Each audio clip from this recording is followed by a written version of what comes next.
Platelets कम होने पर पपीते का रस क्यों दिया जाता है, प्लेटलेट्स कम होने के क्या कारण होते हैं, इस कंडीशन में कब कौन सी दवा दी जाती है, सब कुछ समझेंगे। वीडियो में अंत तक बने रहिएगा। प्लेटलेट्स ब्लड का ही पार्ट है जो बोन मैरो में बनता है, ब्लीडिंग को रोकने में हेल्प करता है। नॉर्मली प्लेटलेट्स की संख्या 1.5 लाख माइक्रोन से लेकर 4.5 लाख माइक्रोन तक होती है। जब भी इंटरनल या फिर एक्सटर्नल इंजरी होती है तो प्लेटलेट्स इकट्ठा होकर ब्लीडिंग को रोकने में हेल्प करती है। ये इंजरी कई कारणों से हो सकती है, dengue fever, HIV, chicken pox, iron, folic acid या फिर विटामिन B12 की डेफिशिएंसी से, या फिर किसी प्रकार के वायरल इन्फेक्शन से। होने पर प्लेटलेट्स काउंट बहुत ज़्यादा कम हो जाता है, लगभग 20,000 से 40,000 तक। चलिए अब बात कर लेते हैं सिम्टम्स की। मोस्ट कॉमन सिम्टम है घुटनों में दर्द होना, थकान, नाक से खून बहना, ब्लीडिंग होना, बॉडी में रेड स्पॉट्स, बोले तो लाल चिकत्ते आने लगते हैं। ये सभी सिम्टम्स देखे गए हैं। अगर पेशेंट में यही सब सिम्टम्स देखने को मिलते हैं तो आपको उसका CBC टेस्ट करा लेना चाहिए, जिससे कि आपको पता चल जाएगा उसका प्लेटलेट्स काउंट कितना है।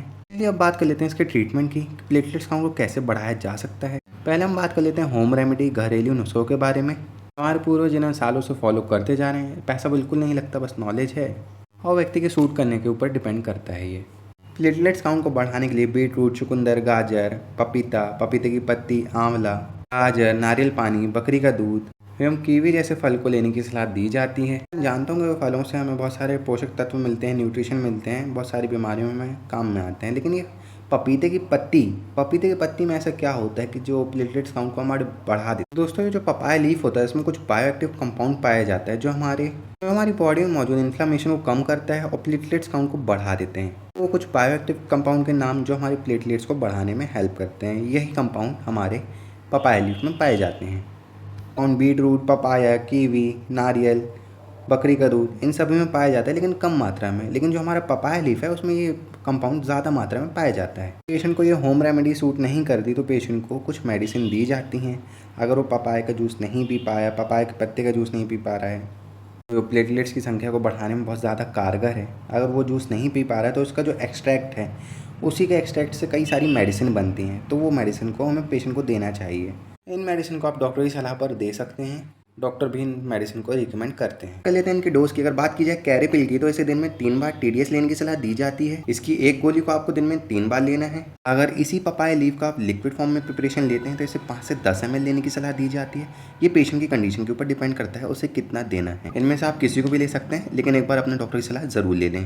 आप ग्लोए का भी यूज़ कर सकते हैं, ये भी प्लेटलेट्स काउंट को बढ़ाने में मदद करता है। ये एक एंटीबायोटिक की तरह काम करता है, इम्यूनिटी को भी बूस्ट करता है, मतलब इम्यूनिटी को बढ़ाने में हेल्प करता है, रोग प्रतिरोधक क्षमता को भी बढ़ाता है। ग्लोए की पत्ती को 1 से 2 गिलास पानी में उबाल लेना है, लगभग 2 से 3 कप होने तक। इसमें आप 2 से 3 तुलसी की पत्ती ऐड भी कर सकते हैं, जिससे कि आपको बेटर रिजल्ट मिले। जूस को आप दिन में 1 से 2 बार पी सकते हैं। जो जूस बन चुका है थोड़ा सा कड़वा होता है और साथ ही थोड़ा सा चिकना भी होता है, मतलब थोड़ा सा स्टिकी टाइप का। अगर मैं आम भाषा में बोलूँ थोड़ा सा लिरबिटा हो जाता है। ये प्लेटलेट्स काउंट के साथ साथ इसके बहुत सारे फायदे भी होते हैं। इसे आप डेली लाइफ में भी कंज्यूम कर सकते हैं। अगर पेशेंट इस काढ़े को नहीं पी पा रहा है तो ग्लोए का आपको मार्केट में ढेर सारे सब्स्टिट्यूट मिल जाएंगे, मतलब टैबलेट मिल जाएगी, कैप्सूल मिल जाएगा, कुछ पाउडर फॉर्म भी मिल जाएंगे, उन्हें भी आप ले सकते हैं। डॉक्टर भी इसे रिकमेंड करते हैं, खास तौर पर आयुर्वेदिक डॉक्टर।